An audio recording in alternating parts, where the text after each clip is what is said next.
One, action. So this is going to be something new that I'm experimenting with, I think.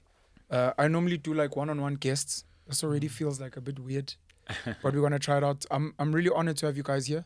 Dr. Suhail, Essa, and Dr. Dr. Brendan Matthews, the real Dr. Matthews. I'd just like to hear about your background. I've got a couple of questions, about your industry or your field rather. And then there's some contentious issues around South Africa that I'm hoping that you guys can unpack. I think when we do this again, if it happens that there's two people, I'm probably going to get like another camera so I can look pretty as well. Because for today, the prettiness is only going to be on you guys as our guests. I appreciate you guys. We got the blue scrubs, so. The blue scrubs make you guys look like you come from Vescopies. Sobe or something. Sobe. But I'm really... We live in that soft life. Soft life. Yeah. I'm looking forward to hearing from you guys, man. And I do apologize for you guys waiting for as long as you waited. I appreciate your patience. It's chilled. Yeah. Suhail, maybe we can start with you. If you can give us your background, how you got into medicine or studying medicine, and if you have specialized in a specific field. Cool. Well, as you mentioned, I am a doctor, Suhail Essa. I hail from KwaZulu-Natal, Durban. Best province in the world. Thank you. Yeah. And I grew up in a neighborhood called Sydenham, down the road from a psychiatric hospital, King George. And so from an early age, I was exposed to, in my community, obviously, all the social ills that we have. My grandfather was an anesthetist doctor who worked for a long period of time in government and then later in his life in private. He was also a very strong member of our community, a member of the ANC back in the day. Yeah. And I think his input and the example he set of how to be a good clinician and how to really inculcate your morals and your beliefs into treating and helping your patients is what inspired me to become a doctor many years later. Yeah. And so my journey took me from KZN. I moved to Johannesburg in 2011 after I finished my matric. And I started studying with Brendan. And we graduated in 2016 at the University of Witwatersrand. Continued here in Johannesburg. I've been at the same hospital for my entire career at Johannesburg Academic Hospital. And subsequently, we've also opened the Gentleman's Clinic, which is an online clinic aiming to strive for accessible healthcare for all men in South Africa. And hopefully one day we'll even branch out to other specific niches. But for now, we're focusing on men's health, reproductive, mental, social, every facet of men's health. Yeah. That's kind of our part-time passion. Sure. I'd like to say. Thanks, Suhail. Your grandfather. So it's not necessarily a family business, but it's almost something like the family business. Almost. Yeah, I'm his eldest grandson of 6 grandchildren. My uncle, his only son, is a doctor as well. Dope. So it is a family business. Yeah, okay. Yeah. So it is somewhat of a family business. One that you can't inherit. You know what I'm saying? So there's me and one of my other cousins as well. So one of his other grandchildren is also becoming a doctor. And I think it was the example that he set through his activism. Yeah. Predominantly, actually, his activism as a member of the ANC and the UDF, fighting against apartheid, but also fighting for the rights of his patients and advocating for healthcare and accessible healthcare for all. Yeah. And then him, seeing the transition post-94 and the ANC of what it was and what it was becoming, and he took a step completely aside from politics and then went fully into his medical career and pushed on that front. That's dope. You're Muslim? Yes, I'm Muslim by faith, yeah. Okay. I hope you prayed for us, because I know you prayed before this podcast. Yes. I had to make sure I pray for a good podcast. You fall under Indian? I would. My heritage, my background, my ancestry is Indian. Indian? Yeah. Are you Indian?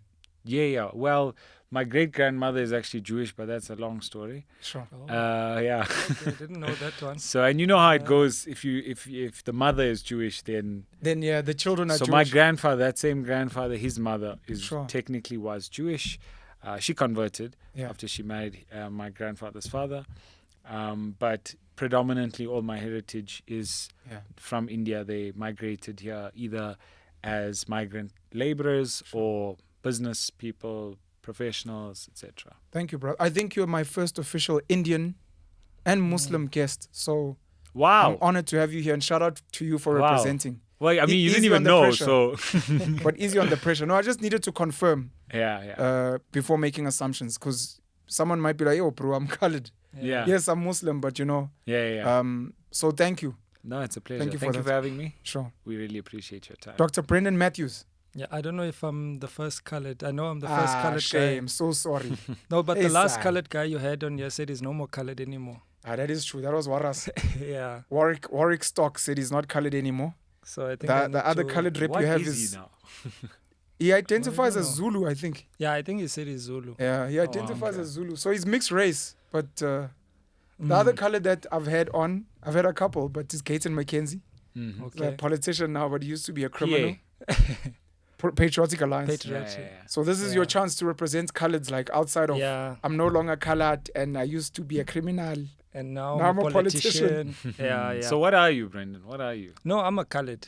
I'm a Kasi boy Ah, from East London. Sure.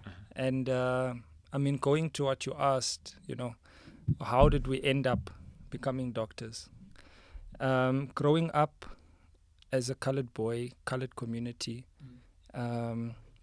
the same ills and difficulties that we see in our communities now is specifically that of role models or lack of role models was the same what I grew up experiencing. So it was, the only difference is that at home, I had a father who saw more or beyond what we saw in the streets or from our peers or from those older than us. And he would be at school or in the streets or with friends and have one mindset and be at home and be asked, do you know your 7 times tables? Stand here and finish your 12 times tables. Go back and learn them and come back and tell me your 12 times tables again. And then you go out and you tell them about your life at home and they laugh at you. Sure. And you're like, he needs to be in by the time the sun sets and he needs to know his 9 times tables, And honestly, when I was in grade 11 matric, I honestly thought I'm just going to work at Mercedes-Benz. I'm going to have my golfie there. Nice. My girlfriend's going to be pregnant by the time I'm 20. Easy on the You know? stereotypes. No, that was me. Let me say it was me. Let me not stereotype anyone. But also, that was the mindset, Sure. that I thought I was going to have. And by the time you apply in grade 11 and my father's like, where's your application form? You're going to WITS. Sure. I'm like, okay, go on the internet. We used to go to internet cafes, walk to the internet, download that application form, fill it in. You fill in your own things. And what are you filling in here? Why are you filling this? Put medicine. You're supposed to study medicine, Jeez. That was your father? Yes, yes. And, I thought, okay, I'm going to submit this. I'm not going to be accepted anyway, Okay. And you submit and, I'm accepted, When you were busy looking forward to rims Exactly. and I was cavelas. looking to Rose, like stereotypes. Cavelas, by, having show my cherry sorted out, and she's on the taxi every Friday evening back home safely. You understand? That is sort of what I grew up. But the role model that I had at home was someone who saw beyond that stereotype and that. And I think it's shaped a lot as to actually the doctor I've become. And now I work in communities specifically. I think you are gonna, we'll go into a bit about what we actually do. And of course, we went to WITS, and I must tell you, when I got to WITS, I think for 2 years, no one believed I was in their class. You think my accent is funny now? You should have met me 15 years ago. You're proper colored. Couldn't speak. I could speak English, but not pronounce words. My pronunciation was a bit more raw and rough. Rolling R's, and you understand what I mean? Sure. Maybe you must hear me. You're saying people in your class looked at you like you shouldn't be here. They didn't think I was there. This includes White kids? Black Why- kids? Not other colors, but you'll say Indians, Sure. Indian, black, white. The blacks knew because I was staying with them at EOH at Rez. You understand? But it was still odd, even for them, maybe. It was still, or they called me colored. They'd call me, you know. Sure. in I the remember that, streets. yeah. I remember that. And so by second year, people would say, no, we thought you used to visit here, or you from Recha Park or from Westbury Wow. or something. You know? Wow. And so it didn't offend me. Sure. I instead embraced it, you know. Do you think you were ignorant at the time, or Very, yes. I was Okay. ignorant. if I you were didn't- aware, you would have been offended? Probably, you know, I got called in for doing something. I was a naughty student for a few years, and I got called in for doing graffiti in one of the corridors, and I can't remember how. Adverts? Yeah. You guys are learning new What? things about each other here. Yeah, and Prof called me in, Prof Green Thompson, because they said own up or we'll find out who it is, Jeez. camera, whatever. And I went to him. But what I had written on the wall was that if the colored can do it, so can you, Yeah. you know. So it was graffiti because I was, damaging You're property, vandalizing vandalizing. Yeah. But he was more interested in why did I put that sentence there, you know. And I had a conversation about it, and he said, you know, he was worried that I am experiencing what he experienced in the 70s or 80s at the university. And he actually made me conscious to it. And I must thank him for actually conscientizing my mind to politics as what it is now, you know, and to social constructs and to social ideologies and so forth. Because it was there that I realized that, you know, all the shouting and the colored this and colored that, you know, where is it coming from? Sure. But at the same time, I owned it. I really owned it. So, yeah, and of course, we finished in record time, you know, and Huh? we finished in record Maybe. time. don't know. Thankfully. Yeah. Shout out to you guys. Thankfully. And now, we're working. We opened the gentleman's clinic, and we really hope it can actually take flight, you know, Sure. with what we're doing, because I think what we're doing is very important, Yeah. especially for South Africa. Thanks, Dr. Matthews. Suhail, well, I come from Newcastle in KZN. Lot of Indian doctors there. Yeah. What is the reason? You know, we hear about Jewish accountants and Jewish bankers. What is it about medicine and maybe also pharmacy that attracts Indian students and Indian people towards it? Do you have any idea? Okay. So I'll explain this in the way I perceive it in my own home, and Sure. and then maybe we'll extrapolate based on the culture. Sure. I think the one main aim in an Indian family where they find liberation is in being your own boss. Okay. And whether that's opening a business, which is what we do, a lot of us open a business Sure. and thrive in that manner, or going into a trade or an industry where you know there's an opportunity for you at least to be your own boss. Sure. And I think that is ingrained in the culture, in that if you want to be successful, you have to be free. Sure. And how can you be free? Because we live in a capitalist society. Correct. We need money. But when you can decide how much you want to work and how hard you're going to work and what you're working for, then you're free. Sure. And so I think that's fundamentally why a lot of Indian people push their children to become doctors. It's that, and it's also the status, I suppose, that comes with it. Sure. It's historically always been something that's very difficult to get into. It is a very difficult degree, and they are competitive in that nature. Yeah. We're not good at sports. India's claim to fame is No, Indians are good in cricket, in South cricket. Africa, and volleyball. volleyball. I think a lot of Indian schools have volleyball. Oh wow, okay. Well, But I know anyways, it- cricket. yeah, so cricket, But the girls played no sports, boy. Nothing. It's Exactly. just Yeah, school the all the girls. way. school all the way. So we're not athletically gifted. Put it that way.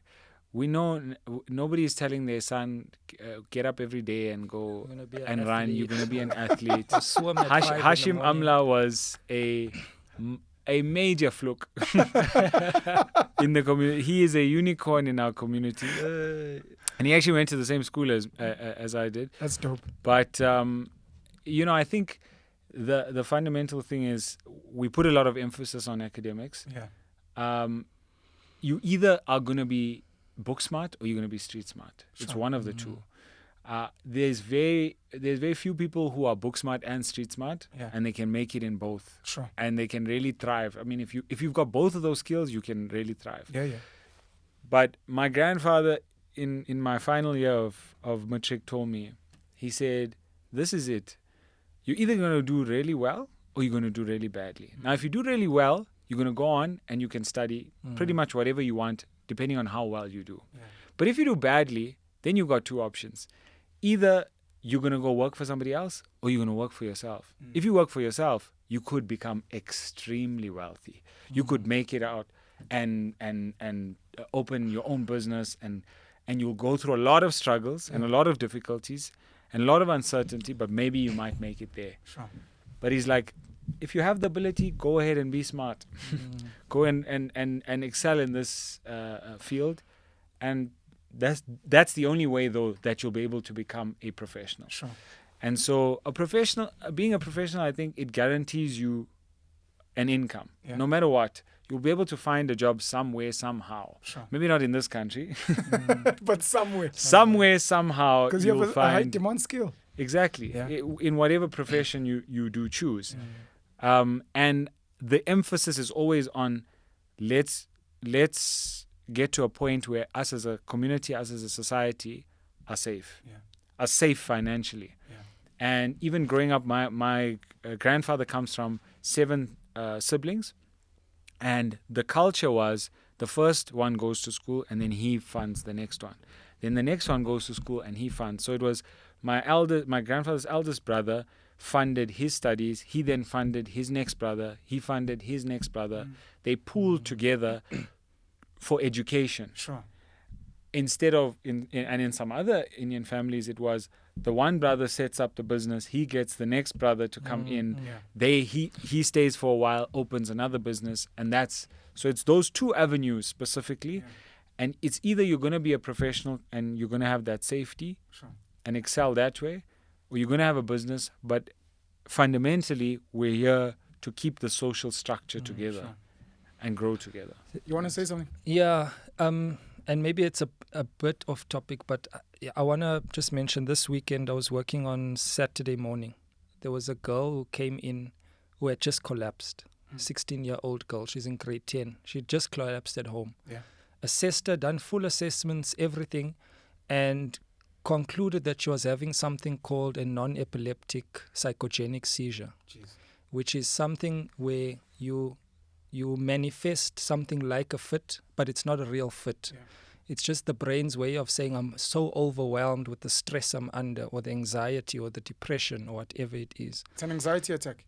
Basically, Is that what we yeah. call it? I think it's a manifestation. It's a manifestation a of physical manifestation of. But I'm Yeah. saying this thing you just described, is that what we call an anxiety attack? No, Something else. It's something Yeah, else. that's It's probably like a severe end form of anxiety. You can have anxiety attack and then collapse and be shaking. Sure. You know, it's not a real fit. And so I understood this by seeing to her, and then I woke up when she eventually came out of it and was calm. She described that she's working so hard at school. She wants to get the best marks. Physics is so difficult for her. Maths is so difficult. She's overwhelmed by the work. The mother even came in and said, this child is working so much. She's so stressed by all of these things. She needs to stop all of this work. And my heart went out so badly to that young girl. Yeah. Because she was even crying when she was telling me all of this. Realizing that there's no one pushing her. Her mother is discouraging her from doing this work. There's no support in the community where she's staying at. The teachers are not supporting. And I explained to her that I understand the teachers there. You know, I'm not a teacher and now I'm theorizing. But students in the location, generally speaking, don't worry about their work. Generally speaking, there's, So this was a And black so- 16-year-old girl. Yes, You just need to yes. emphasize it. Yeah, a black 16-year-old girl in a township. Sure. And so my understanding is that teachers are not going to help students who don't want help, you know. And so they're not going to necessarily look for those who do want help. Yeah. And they're not getting help from home. They're not getting role models from home. And so she's led to a severe form of anxiety where she gets a psychogenic seizure, you know, because she does not know where to turn anymore. And so I'm coming on to looking at the privilege that we've had, in that I had a father who was pushing me and no one else, even family. They were like, yes, boy, did you pass? Did you pass good? Oh, I'm so happy. But no one was pushing to say, you can be more. Yeah. You can get out of here. Yeah. Look at the example that he just gave, And so how do we now change our societies to get parents? Because our parents come out of difficult situations as well. Correct. Where they probably don't see the future for their child either. And so, firstly, I want to acknowledge the privilege that we have, but how do we change our societies? And starting from the home, because I believe it starts from the home. Correct.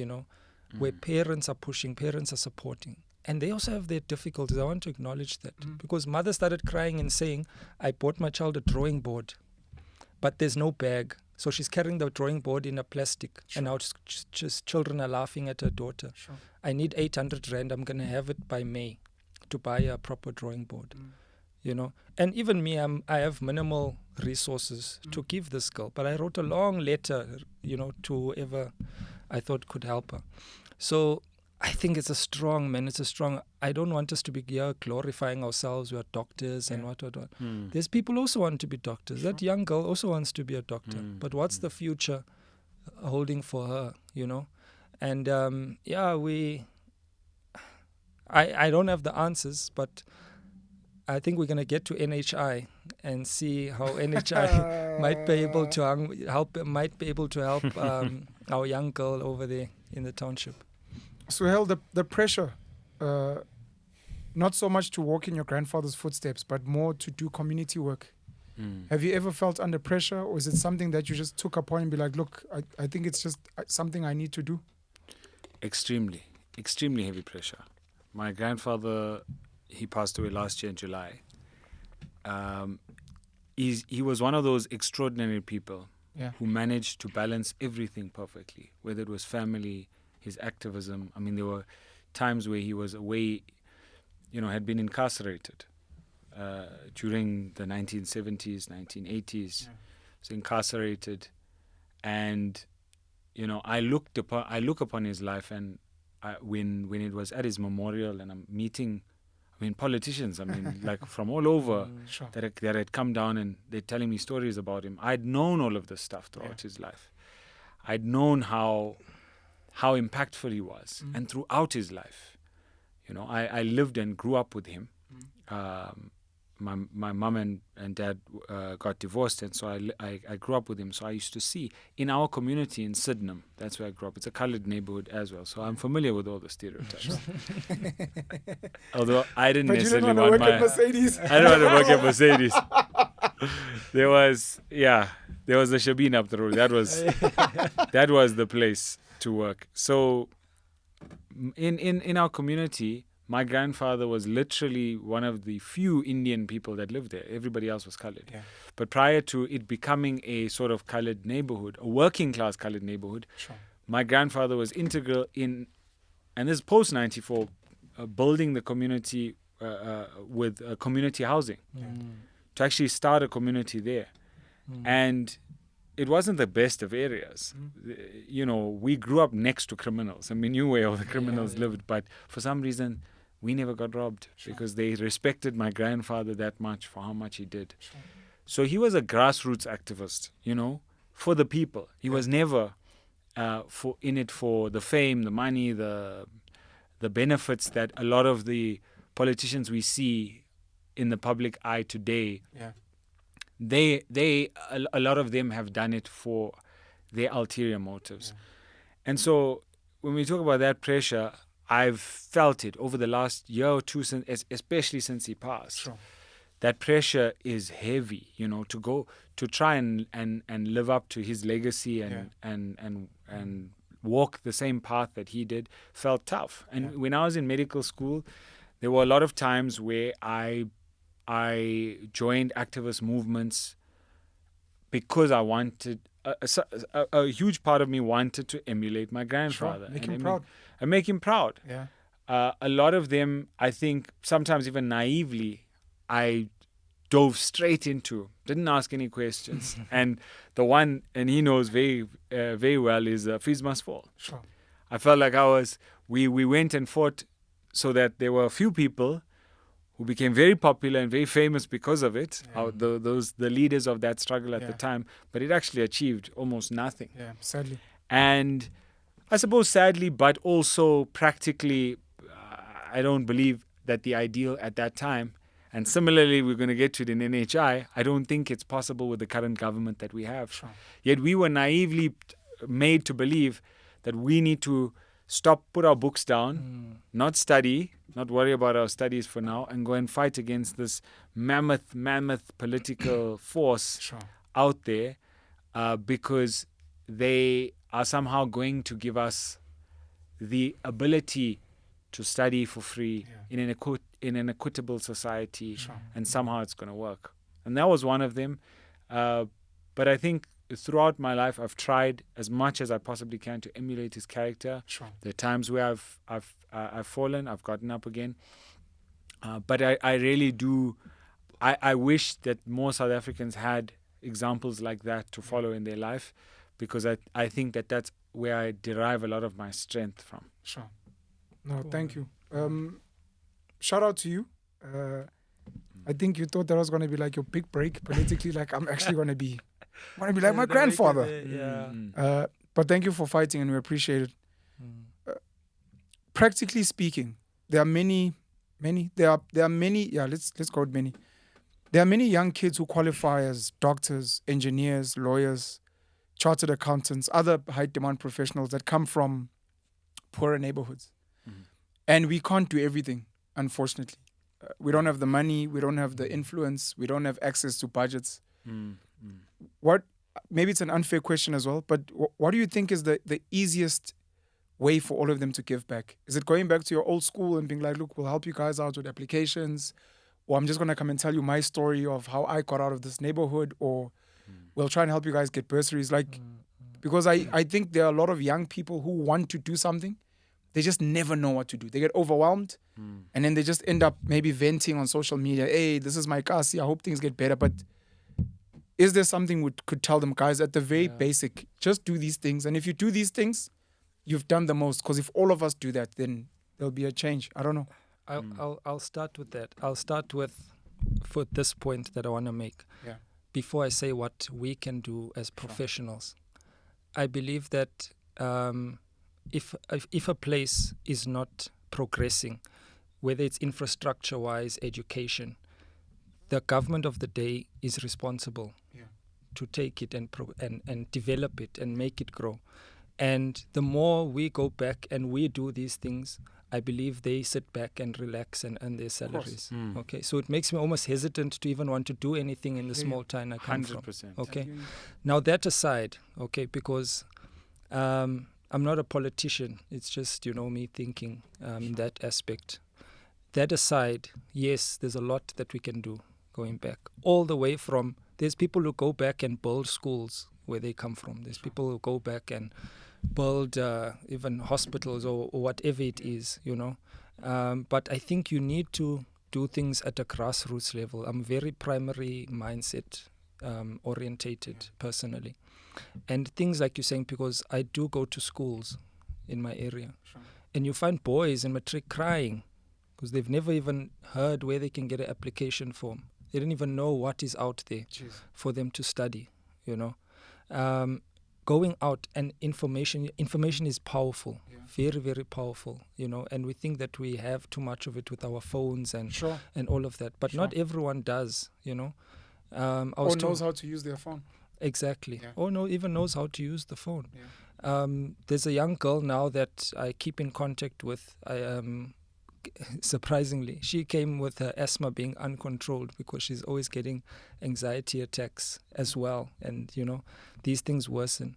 She wants to get out of home, And now I'm putting her together with LinkedIn. I've set up a LinkedIn for her, sending her things. She's applying, That girl turned from clinical depression in my consulting room to smiles and, laughing and, just with potential hope. And I think that's what we can do. The difficulty we get and I want to talk about it if we talk about the unemployment issue as well, is that how many of us do go home? When we leave home, ask any first year medical student right now, why do you want to be a doctor? I want to help my community. How many of those who've said that 6-7 years ago are back helping their communities where they come from? You know, and I think that's a challenge that we find, is that we become so complacent in our comfort that we develop once we become a professional, whether it's an engineer or whatever, that we forget where we come from. I can tell you personally that when I go back home, I can spend a week there, but after a week you're itching like, it's boring here. You know, I want to go back to Joburg now, you know. A week, those first 3 days you're over the moon. Sure. But after that, and I think I'm giving a personal experience, and that's what creeps in to us.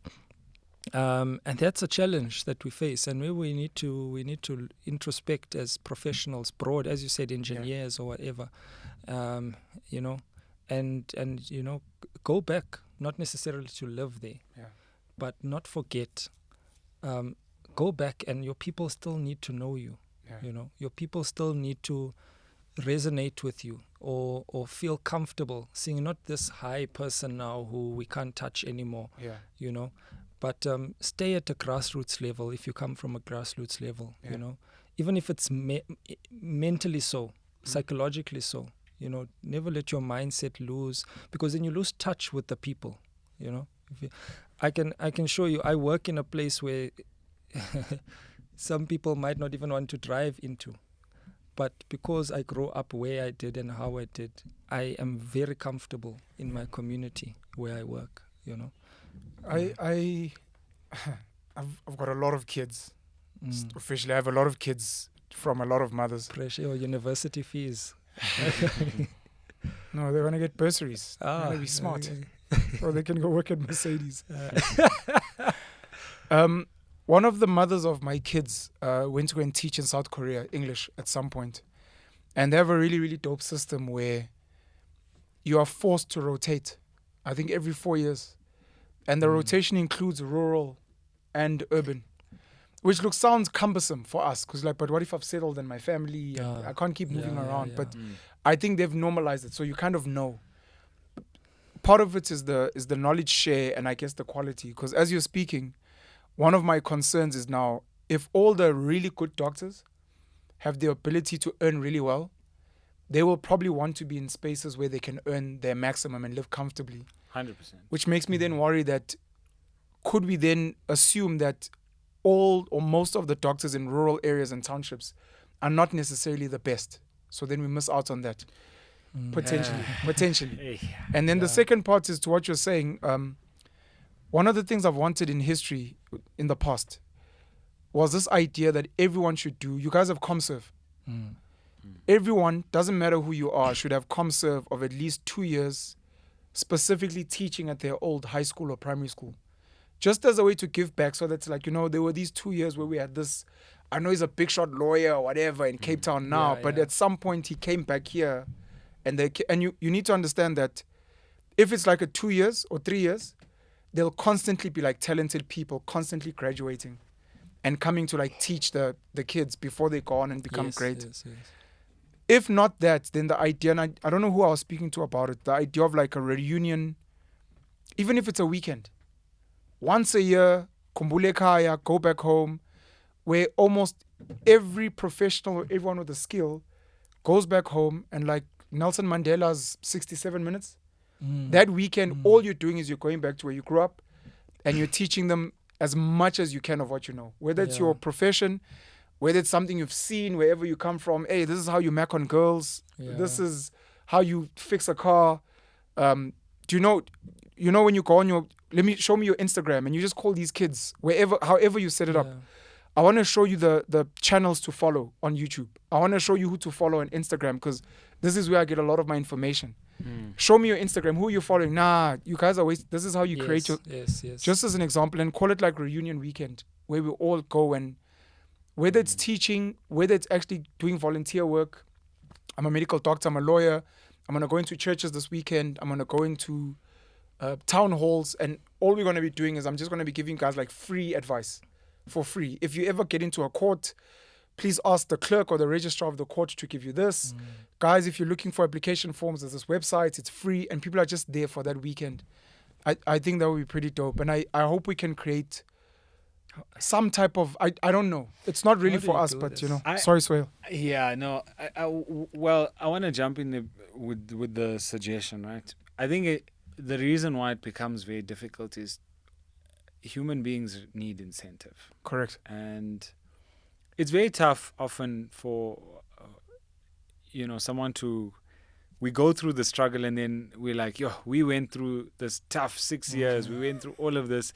Now we still have to do 2 years of internship. Already now we're pushing close on to 30. Yeah. We don't have a clear direction of where we're going yet, and then we get thrown into ComServe. Sure.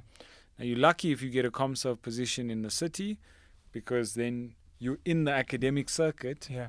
You're meeting, and it's a lot of networking. A lot of any profession, whether it's medicine or otherwise, is networking. Yeah. So you have your network, and now you can actually use that network to progress in your career, to specialize, to do all of that. And you can see yourself getting... Now, in my opinion, currently, there are incentives to get people to go to rural hospitals with pay. They pay you a rural allowance, they call it. And that's an extra, I think, about 10-20% of your salary almost, which is the incentive for you to stay and work there. Now, even with that incentive, there are a lot of people who will still say, I don't want that extra money. I want the progression because I see the bigger picture later. And I mean, doctors are people that are very good at delayed gratification. I mean, you study 6 years, only after 6 years, whereas your counterparts, 3 years, 4 years, accountants, actuaries, they now getting money. And it's not like they're way more smarter or whatever than you. You could have done that. But I think in medicine, you understand that you got to work for a lot longer to get to that next position. So incentivizing people to do that will be tough. I can't imagine the government is going to comfortably pay us to go back and do that in our communities, which I believe that it should be done, it could be done, but we need some incentive to do so. I do believe there is some sense of you have to incentivize humans to work hard, to get out of their position. And it's not always going to be financial just to get in there. Whatever it is. Like, for example, if it was, if I do this for a year, it's going to look better on my CV. It's going to get me closer to getting to... specializing. Whatever it is, fine. Even if it's for the...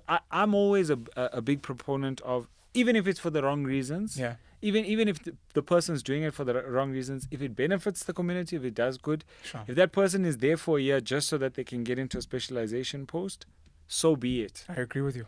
As long as you're willing to give them that incentive to do that, and they're willing to take on that responsibility of doing that, and there's certain goals or tasks that have to be met within that incentive, 100%. I'm in agreement. They should do it. But it's a failure on our government's part that they don't actually care about primary healthcare, about mental health care in this country. Brendan, I don't think either of us actually spoke about what our fields of interest are. Brendan is almost done as a family medicine practitioner, which focuses on primary health care. And so that's grassroots level medicine.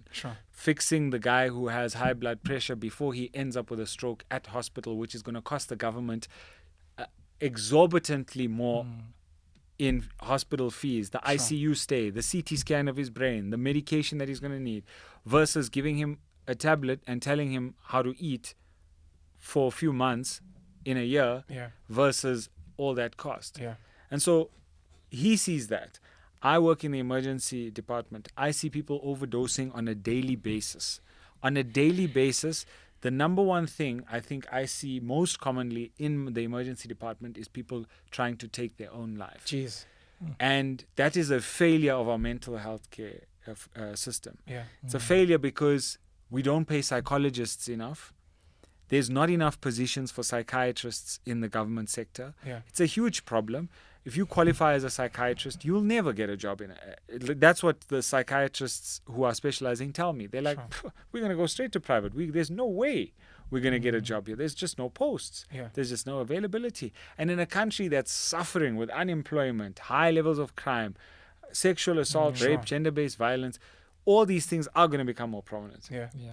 And how do you fix them? You fix them at that grassroots level. Yeah. You have psychologists in the clinics with patients. If he had seen that lady on a Saturday, there should be a psychologist on call that can come out and actually sit for an hour and talk. Yeah. And the government should pay for that. Sure. And by doing that, they're going to prevent themselves from paying hundreds of thousands to get that person admitted when they overdose on rat poison. Yeah. And that's the reality of our country. Yeah. That's why we are suffering so much. It's great that we can sit here and we can make these suggestions. Sure. Kompulikaya weekend, we'll go home, we'll teach the kids or whatever. Reality is, without that incentive for a mass group of people to go and do that, I don't feel like it's going to be fully effective. I hear you. And to have those systems put in place where it's almost an obligation on us, like in South Korea, where we know that if you want to be a doctor, this is what you have to do. Sure. We already are told 3 years of your life is ours. Internship, community service, you give that life to us. Yeah. Okay? We pay you much less than what we should pay you, but you're working back to pay the government for subsidizing your fees throughout your studies. So fine, we go ahead, we do that. Then the government's going to throw us with another curveball. Okay, now you got to go back to your community for a year. You got to teach them what to do. Now you got to go back for a weekend every year, and you got to show them who you follow on Instagram. Swahili's not happy. Yeah, he's not happy. No, look, I think you get what I mean. I think with the ComServe, you guys are already there. I think maybe the challenge is for other professions to maybe have something like ComServe. I don't see why, because I'm sure there's no way that the government doesn't subsidize accountants or actuaries or anyone else. It's unfathomable to me that the government is only funding doctors. There's just no way. There's just no way that the government doesn't at least in some way subsidize the rest. Not that I know of, by the way. At all. No. I'm just saying as a common discussion. I know the government, for medical doctors in particular, tends to play a role. I'm not sure so much about, and teachers as well, maybe. I'm not sure so much about other professions. Teachers also have to do, I think, community service as well. Yes, Anyways, you spoke about a government that doesn't care about primary health care, mental health, etc. Your thoughts on NHI? National Health Insurance, I think is what it's called. Do you want to just with give the them government a quick brief about what NHI actually is? No, I don't know what NHI don't is. know You what guys NHI must is. teach us. Do you know what NHI is? Yeah. I think the man who's in family medicine for the can ordinary tell us. person to I understand. think I had to. So I think I'm gonna. So me, Pen, I like to. I can argue both sides of an argument. I can be devil's advocate, or I can be on the other side. Sure. And so I'm just gonna shoot back when he says our state doesn't care. Okay. Our state, our government, has some of the best policies in the world, some of the best acts. On paper. Yes. Okay. On paper, let's Trying to just make be sure. clear. Yes, on paper. Sure. Okay. Has some of the best guidelines, some of the best, SOPs, and the problem is implementation. So what the roadblocks and speed bumps are to implementation, I think are beyond me or beyond my conversation. Yeah. But I think that we know where we need to be as a country.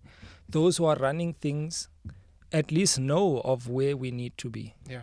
Again, why we're not there, or why they're not taking us there, or not able to, I don't know which one it is beyond my conversation. But there are people who care, and there are organizations who care, because there are places that implement, these wonderful policies that I talk about. You look at our NDP, read the National Health Insurance. It's beautiful when I read it, as to what it can do for our people. So basically, I'll try to summarize what the National Health Insurance is. Basically universal health care. So no matter where you're from in the country, whether you're the poorest of poor or the richest of rich, we all have access to the same healthcare. What do you mean by the same healthcare? The same So quality? basically, yes, supposed to be Okay. the same quality. So I'll give you an example. If I'm not sure which side of Joburg you stay. Let me make a different example. If you stay in, let's say you stay in Parktown. Yeah. You stay in Parktown. There's Rosebank Private Hospital Netcare, which is down Oxford Road a few kilometers. Sure. Okay. But you don't have medical aid. You're a poor person. You stay in those flats on the closer side of Hillbrow, not in the nice Parktown, but more to Hillbrow. But you are still Parktown. Yeah. Okay. When you get sick and you've registered, you're going to register with Rosebank Yeah. as your hospital. Sure. Okay. Or you register with that GP that charges 1,000 rand a consult now. Sure. That is your doctor. And if if that GP is full, you're going to find another GP where you're going to register that's close by to you. So even if you stay in Sandton and you move into Sandton and the GPs are all full there, they all registered with NHI, they all have patients from Sandton, the closest one for you is Alex Baba. You with your Louis Vuittons and your Gucci, your GP is in Alex. Yeah. Your clinic, if there's no GP, your clinic, Masekane Community Health Center, Yeah. that's where you're going to. That's the So- idea of NHI. That's the idea of NHI, is that you don't need to drive, you don't need to get in an ambulance from Diepsloot Sure. and drive to Joburg Gen. You can get in that ambulance and you go to Fourways Life Hospital. Let me tell you You what people understand? think NHI is. People on the streets. NHI is the end of private hospitals, private healthcare. It's going to be public healthcare as it is now, but then it's going to be upgraded to like private healthcare level across the entire country. Nope. That's what people understand NHI to be. And you're saying it's not that. Other things will remain I don't know if you'll say Look, remain the- the same, but people will have access to whether it's great service or whatever, as long as it's within the vicinity. Within the vicinity, but that service, the aim is to have it standardized. Can I Yeah. just, sorry to Sure, sir. interject there. One of the most important things that he mentioned is it's about universal healthcare, standardized healthcare. Standard- The Yes. quality. Yes. Yes. Now, here's my question. Yeah. How are you going to ensure that quality of healthcare? And what NHI does propose Sure. is that we would have to nationalize all of All our the hospitals, healthcare. yeah. So that includes our hospitals, our clinics. Sure. So if you run a private clinic, if you've got a hospital, we're going to take charge of it. Sure. And we're going to pay you as we feel we're going to allocate budget, as we feel we need to allocate budget based on your needs. So if your hospital is in Alex, if your clinic is in Alex, Yeah. even though Sandton is down the road, because Alex has thousands, hundreds of thousands of people that live there, that's going to be allocated far more money. And if you live in Sandown, which is just across the bridge Yeah. from Alex, then you're lucky enough you'll be able to go to Alex, and hopefully the money should arrive at Sure. your clinic, and your clinic should be upgraded. Sure. Yes. And potentially, if you're living in Sandton, your hospital or your clinic that doesn't have as many people Sure. and isn't as busy, it's not going to be. Is it running going to so- get downgraded? Is that potentially what's going to happen? the resources now, but we're talking about nationalization where you have to reallocate resources based. So, for example, Joburg Gen, Sure. which is here, it has a specific budget based on what the services it provides. Yeah. Now, if that hospital is providing a certain set of services to only a tiny percentage of the population, Sure. naturally the government is going to say, we're not going to invest that much money in there. And So, yeah. inevitably, what's going to happen is private hospitals, the quality of their healthcare is going to Yeah. drop.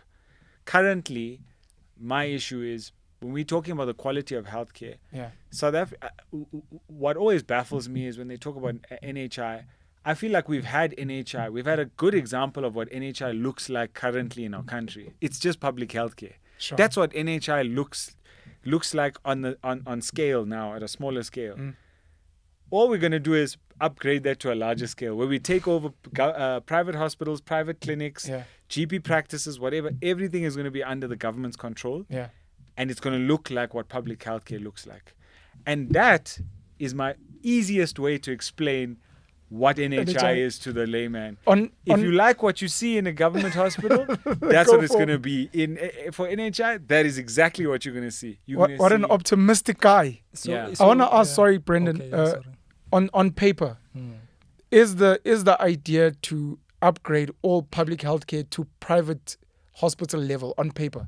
Is that what they're saying? So yes, our public facilities need to be able to function, to take in those people. No, I'm just asking on paper with NHI, yes. Is the idea to say we're scrapping, let's say, private hospitals, but all the public hospitals and clinics and facilities will be at that level? When you say standardized, we're not saying we'll bump you guys up a bit and we'll bump these guys down. It's to say, no, we're going to bump all of you to that level. I suspect that, I don't know, if we can reach the level. No, but I'm saying, is that the idea? I don't know. They just say that's standard. The specific idea, I don't think that, look, for example, Alex Clinic has been renovated in the past 2 years. I was shocked. It's beautiful, right? On the You were shocked that it's beautiful? That how nice they made it. Because shout out to the government. You understand? That is what, since I think 2011, this bill, I think about 2014, the minister and those were shouting, fix our clinics. Yeah. You know, if our clinics are not at a level that they should be, not necessarily to the level of the Medicrosses or, you know, but you should go there and your right to dignity at least should be upheld. You shouldn't need to get there and go sitting on the floor. Yeah. And I think that those basics are what we are aiming to achieve and to master. Not necessarily with NHI, but the Department of Health should at least be trying to do that. Already, I mean, without NHI, you know, I want to ask this. So my understanding of the data, 90% of our population relies on public healthcare. 10% relies on private. Okay. So it's almost a discomfort for 10%. If you do demographic, just black and white, I think black people 90% public. With white people, it's I think 70-something% are actually on private. In private, okay. Yeah, but that's demographics. It's fine. Yeah. I'm trying to figure out now two things. One, should we really be frustrating a top 10%? Should we not be leaving them alone? Let's say we have an opinion on NHI and say, look, let's focus on upgrading the 90%. It's already there. This is what it looks like. Why do you want to inconvenience these people? They're already doing fine, and you want to nationalize their stuff. But on the other hand, you've got a situation where of this 10%, a big chunk of them are government employees. And they have medical aid. And they use private healthcare. And you're like, but you guys are government. Why are your employees not using public facilities? Public facilities, yeah. So maybe if we are going to inconvenience anyone, maybe inconvenience government employees. I don't know, because these are already your people. Yeah. Fix things for them and leave everyone else, including government employees that are like, because we're government employees, we're going to use public facilities. And if we want private, it'll have to come out of our pocket. And we won't be subsidized by government or get GEMS or whatever these government medical aid schemes are. Well, I think, look, one aspect you got to look at is if currently under the government healthcare system, 90% of our population attends the public healthcare facilities, and it's crumbling. Yeah. Add another 10%. Add another 10%. Take all these other hospitals. Add another 10%, and have that same management. Ask yourself what's going to happen. But the money is meant to come from the medical aid, right? So currently South Africa spends about 5,000 rand per person in public, okay? And private spends that's per year. Private spends about 30,000 rand per person. So the idea is that you get all those 30,000s, that 10% and their 30,000s, together with the 90% and their 5,000s. And you make a massive pot, and then you distribute it from a national level, the way which he was describing. On a dilute.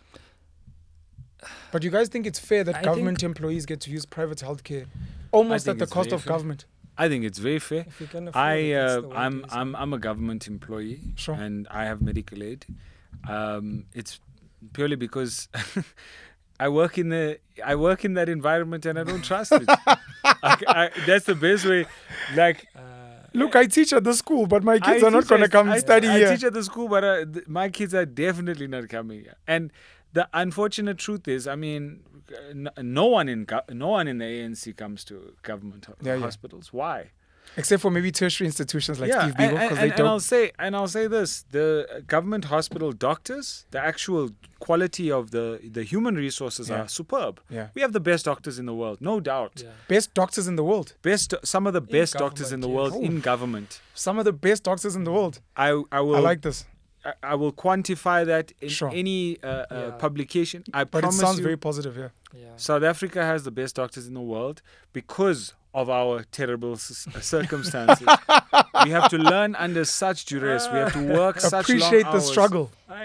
They like if you had to look at labor laws Yeah. in our country, it does not apply to doctors. Yeah. Does not apply to doctors. We get overworked, we get overused, and on top of that, we still have to keep up our knowledge. We study, we progress. We have to really sacrifice a lot. And then on top of that, I must still come back and use these crappy services. I must still wait in all these queues. Yeah. I must still not get the service that I should be getting. And it's not because there's a human that cannot give me that service. Sure. It's because there's infrastructure that cannot provide that service for me. And that's the problem. Yeah. On paper, on principle, I 100% agree with you. If Yeah. you are working in a shop, surely you shouldn't mind eating Of course. at the shop. Yeah. Like if you're cooking in the back, you surely want to eat the food you're Like, cooking. I'm not going to eat this. But I'm not going to eat it. And it's just because that is the reality. You in society, you either decide, how your economic system is. You want to be a capitalist, socialist, communist. Cool. I am happy paying for a service that I can use. Sure. I will work hard for that service. I will do whatever I need to do. Sure. And I will also help the man next to me Yeah. to try and get that service. But I'm sorry, I can't settle for substandard, especially when most of my taxpayers' money is going towards that service. Already I'm paying for the service. That's I'm correct.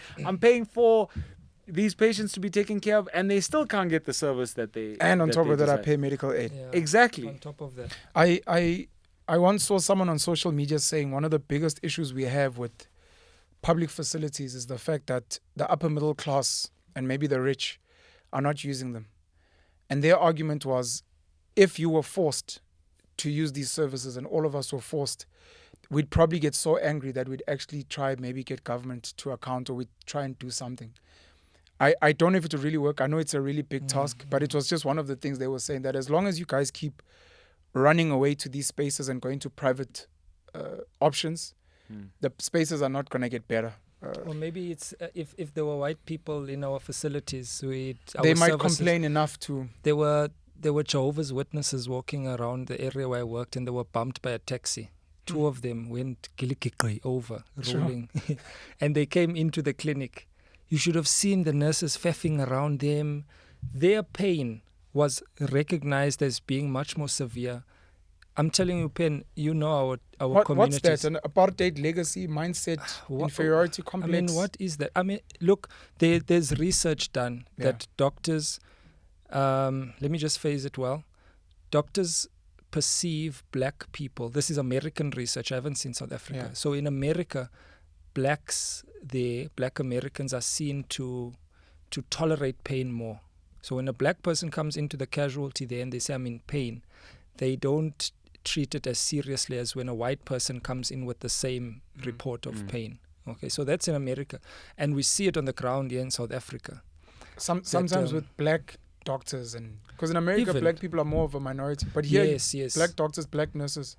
Pen, there are guys stabbed. There's beating, women with blue eyes coming every second day in pain. The thing is, maybe we've learned how to suppress pain as black people. Is that we can sit in pain but sit calm and know that this queue is going to take long and I must wait till I get there to the front with this gaping wound, with these swells.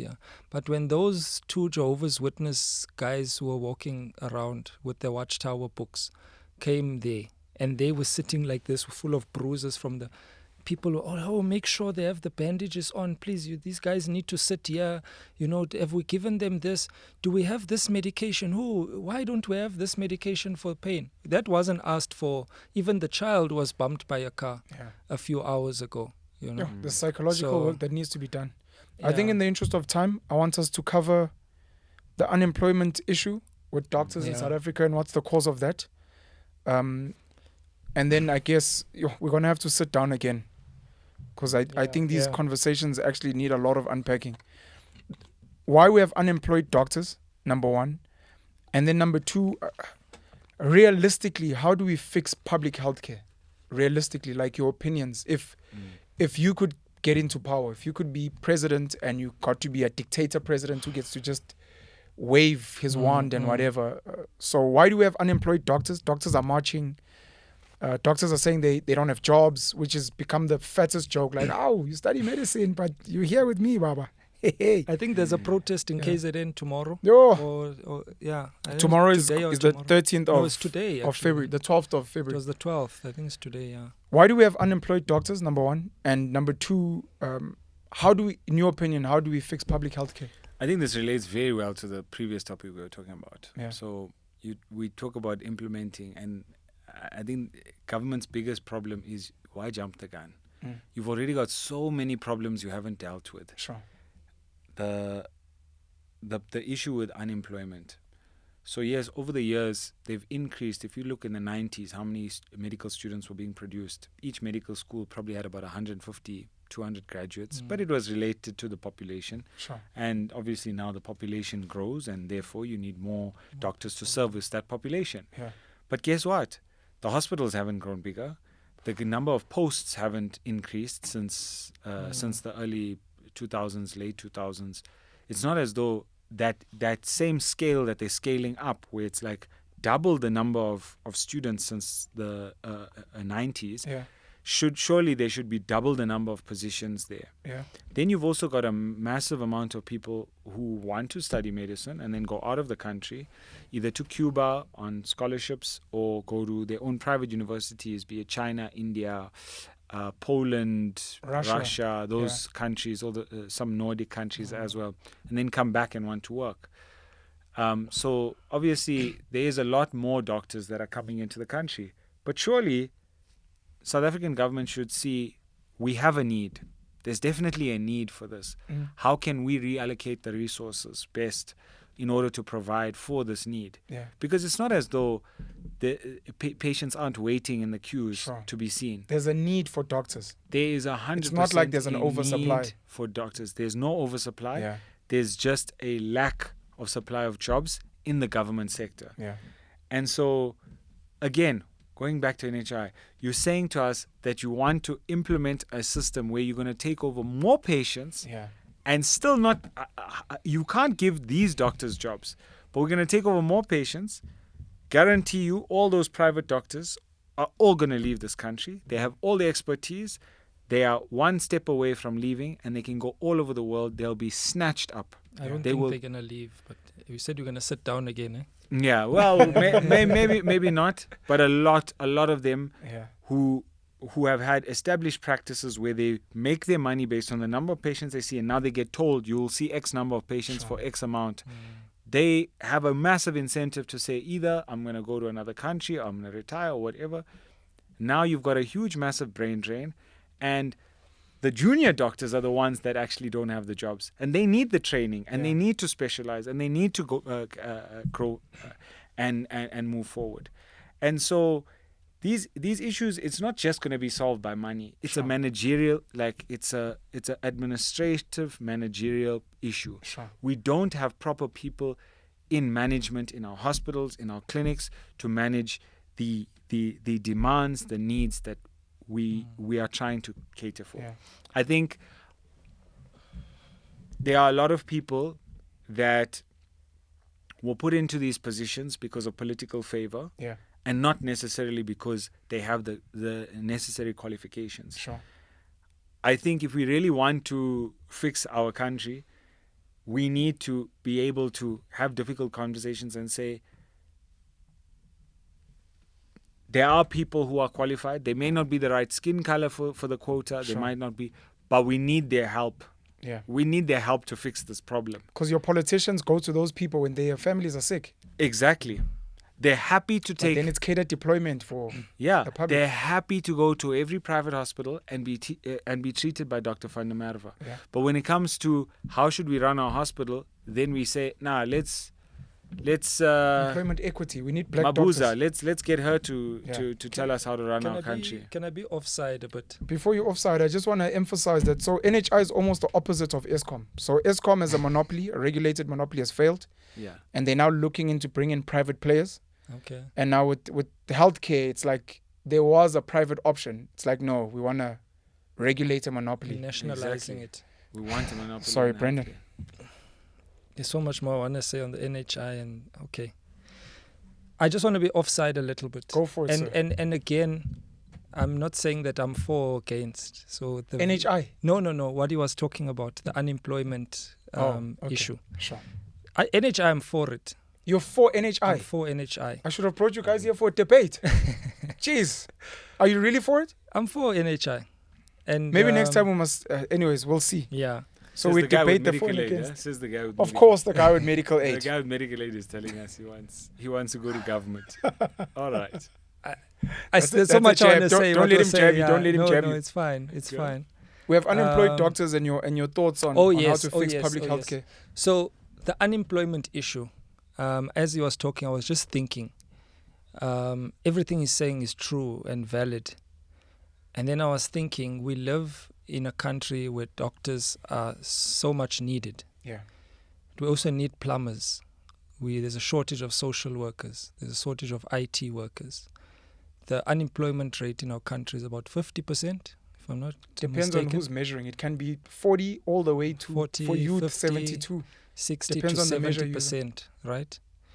Sorry, Lawyers. just on that, we need to. I hate people that give data and stats. Yeah. The idea of focusing on unemployment rates is part of the problem versus focusing on how many people are employed, number one, and how many of them earn well and how many of them pay a Yes, certain amount of yes. tax. So we almost You can be we get employed distracted and- into unemployment rates. Yeah. And then tomorrow we'll say we've cut unemployment down to 5%.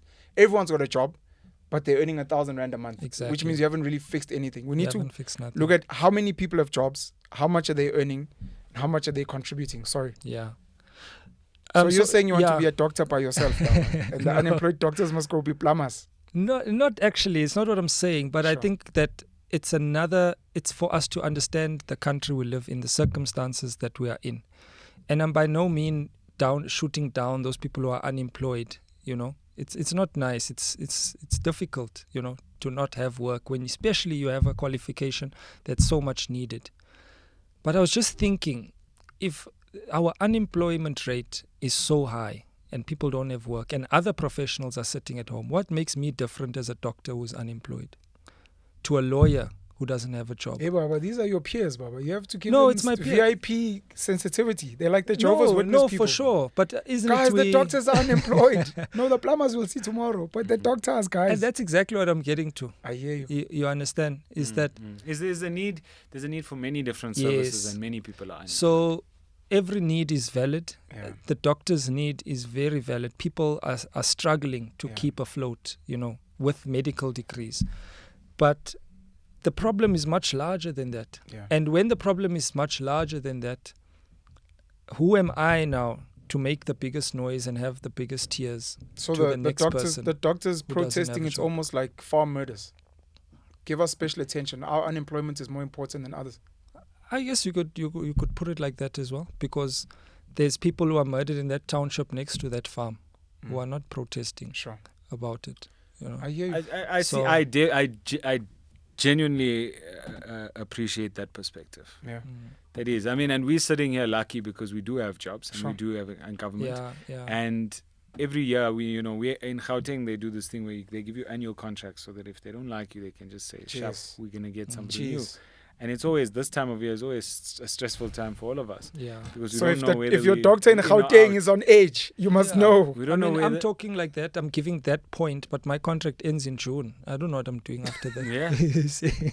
You're going to be protesting, Baba. Exactly. We'll be like, hey, think about the plumbers. Come on, Matthews. But I suppose if you had to look at it in a capitalist sense, now these 800, they got to make a plan. Now it's fight, claw your way. You got to upskill yourself, write some exams, That's sad. do what you need to do. They You gotta, did. I remember making a video when I was still trialing podcasting in 2021.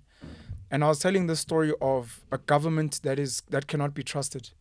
Where you tell kids, study hard, get your matric, go to tertiary, get your degree, and then at the end of that, we'll give you a job. Or it was when Cyril announced that, Jesus, it's when Cyril Ramaphosa announced that graduates need to start looking into entrepreneurship. And I was like, you told kids that for like 15, 17 years, they must go to school. Yes. And once they have that certificate, they'll get a job. And then right after they get that, you have the audacity to tell them, look, maybe you guys should upskill yourselves. And you're like, And if you told us that at the beginning, we wouldn't have gone through all of this. And now you've wasted our... honestly, Penno, ask yourself this question. In our country, do you think that our economic system is geared towards entrepreneurship? No, it's not. No, it's not. At all. It's We've really got the not. highest tax, some of the highest tax rates. It's difficult to register a company. Can't register a company, then Yeah. you've got to pay personal income tax, you've got to pay tax on your company. Yeah. Now, I mean, Regulations. so Yeah. to actually start a business Yeah. is not like how our grandfathers, when they had to decide, am I going to start a business or not? Yeah. Back in 1960s, 1950s, there was far less that you needed to do to get it started, Correct. far less tax that you needed to pay. And you knew that whatever taxpayer money that you were contributing Yeah. towards the government was going to be used The way towards it's supposed to be used. the way it's supposed to be Yeah. used. But I genuinely accept What I I think- accept what Brendan is saying. Yeah. Our unemployment shouldn't necessarily be as important as everybody else's, but we're the guys with jobs. So No, but you guys have to speak up because you are doctors at the end of the day. Yeah. You No, can't I be think like, what- well, I'm a doctor, but look at other people. What maybe people at medical school need to realize that you are sold dreams from when you leave school. You study for 6 years in comfort. You have work straight afterwards, internship, well, hopefully. Yeah. You have work, hopefully, ComServe. And then Yeah. after ComServe, you're just out in the jungle, Yeah. you know? and now- you're actually not really told about that jungle after your community service. And the jungle And is that's- bad, boy. Yeah. I've heard the stories. You guys shame. You guys are suffering in silence. Because you're doctors and you're meant to be these big deals. You guys actually suffer in silence. The thing is, you think that you automatically just believe that post community service, Yeah. you just guaranteed a job somewhere, somehow, someone's going to give you something. Sure. And then you're scrambling. Post community service, I was scrambling. I'm here, I'm there. I'm trying to get a locum job, Yeah. filling in for a doctor here, 100%. filling in for a doctor there, running around hospital to hospital. And I never thought but that's the reality of most people's lives. That's most true. people's Even locuming, the money that you guys get paid is not what people think is potting. It's, yeah. Your field, man, it's because you guys want to be doctors. So then, like, you guys suffer in silence. And also, people don't really want to hear. It's like, you're a doctor, shut up. That story. Yeah. Exactly.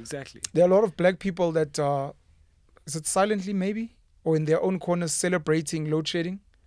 Because for many white people, it's the first time they're feeling discomfort and lack of service delivery.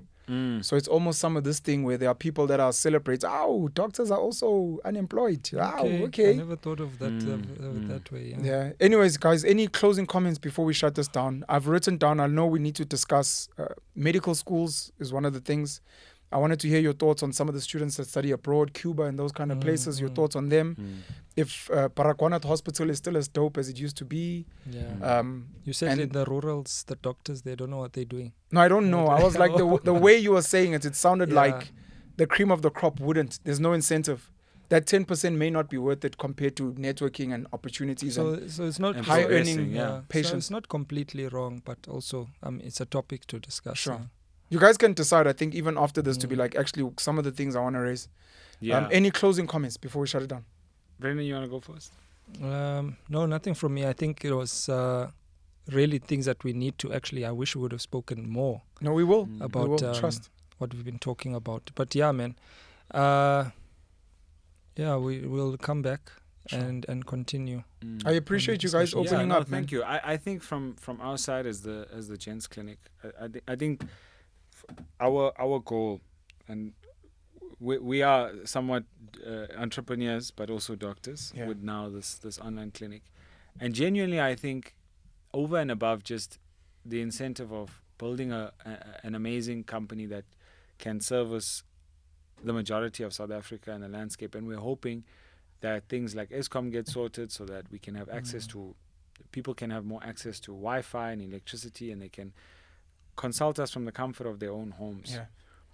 I think from our perspective, we really are focused on primary healthcare. Sure.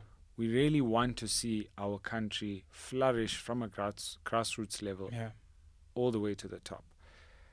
I think it's very important for us to have these discussions and try and find ways. And I'm hoping that people who can actually make those changes are watching this and can learn a thing or two about those of us who are living in the trenches and going and seeking healthcare elsewhere. Hey, you guys were important during COVID times, eh? Yeah. How times have changed. Living in the trenches and experiencing all of this, trying to, if we could have this in the government healthcare system, we would do it. Sure.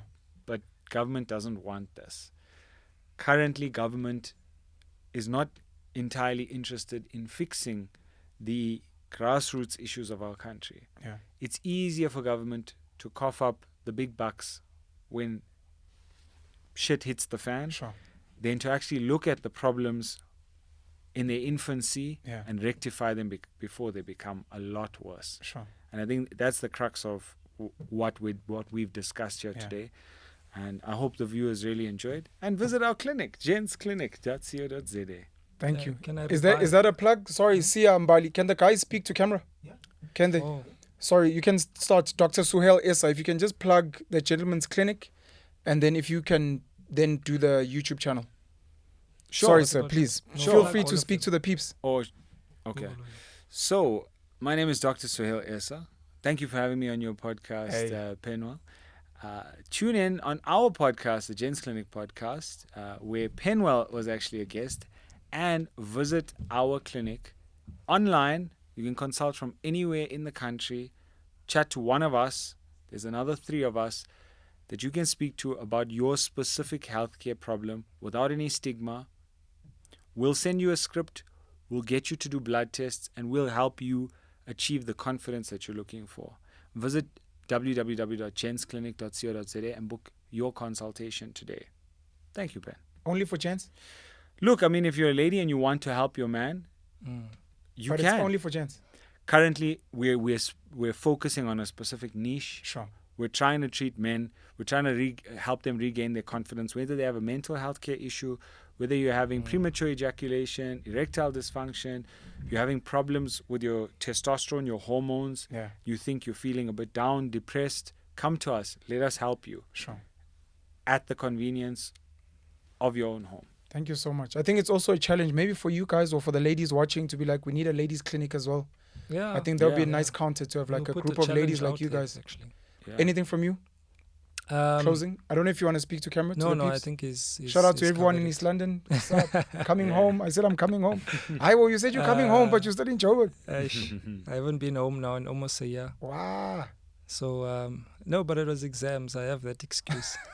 I'll be back as a specialist family physician. Sure. Thank you. Done. Yeah. Gents, thank you so much for coming through. Dr. Brendan Matthews and Dr. Suhail Essa. I'm looking forward to inviting the other gents to come through. But even with you two guys, we have a lot of unfinished business. We have a lot to speak about. I also still want to take you guys on your field. A lot of people have lost over time, especially with the COVID pandemic era, a lot of trust, seeing you guys as like just medicine pushers. I mean, the fact that you guys are speaking about primary healthcare and getting to the root, maybe you guys are also still naive and young. Maybe as you get older, you'll be like, look, hey, my kid's school fees and, varsity is expensive. So actually, I need to pump as much money as possible, especially when you have going to private practice where you need to pay your receptionist, you need to pay your rent. This thing of telling people, just go drink water, Baba, and shake it off, you'll be fine. You might have a different idea at that point. So I want to challenge you guys on those things. But thank you for coming through to Dope Conversations, and I'm looking forward to sitting down with you guys again soon. Thanks, man. Thank you, Ben. Cheers. Appreciate the time.